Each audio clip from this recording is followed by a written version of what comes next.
நம்ம Hugh Jackman as a உல்வெர்னா ஒரு தரமான போட்டியில் கொடுத்த மாதிரி பார்த்துக்கிட்டு இருக்கோம். ஹைட் என்ற அந்த விஷயத்தை தூக்கிட்டு பார்த்தோம்னா one of the best casting. நம்ம ஹியூ ஜாக்மேன் உல்வெர்னா கேஸ்ட் பண்ணப்பட்டதுக்கு அப்புறம் ஃபர்ஸ்ட் எக்ஸ்மேன் மூவியோட ஷூட்டிங் நடந்த ஒரு ஃபன்னான விஷயம் உங்களுக்கு தெரியுமா? இது நம்ம ஹியூ ஜாக்மேன் ஒரு பழைய இன்டர்வியூல ஷேர் பண்ணிருப்பாரு. நம்ம ஹியூ ஜாக்மேன் உல்வெர்னா கேஸ்ட் பண்ணப்பட்டதுக்கு அப்புறம் அவருக்கு அந்த கேரக்டர் பத்தி ஐடியா இல்ல.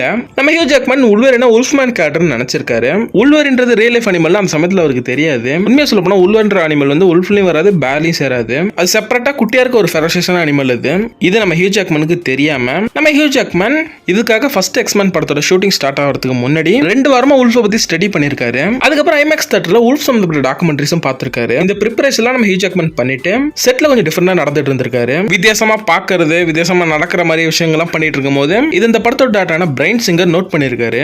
நோட் பண்ணி ஹியூ ஜாக்மேன் நீங்க ஏன் வித்தியாசமா நடந்துக்கிறீங்க, ஏன் வித்தியாசமா காமெடியா நடக்கிறீங்கன்னு சொல்லி கேட்கும்போது அப்பதான் ஹியூ ஜாக்மேன் சொல்லியிருக்காரு, நான் உல்ஃபை இமிடேட் பண்ணிக்கிட்டு இருக்கேன்னு சொல்லியிருக்காரு. அப்ப பிரைன் சிங்கர் சிரிச்சிட்டு உல்வெர் இன்னும் உல்ஃப் கிடையாது, உல்வெர்ன்றது ஸ்மாலா ஃபெரோஷியஸா இருக்க ஒரு தனி அனிமல் சொல்லிட்டு நம்ம ஹியூ ஜாக்மேனுக்கு பிரைன் சிங்கர் புரிய வச்சிருக்காரு. அதுக்கப்புறம் தான் இது தலைவனுக்கே புரிஞ்சிருக்கு.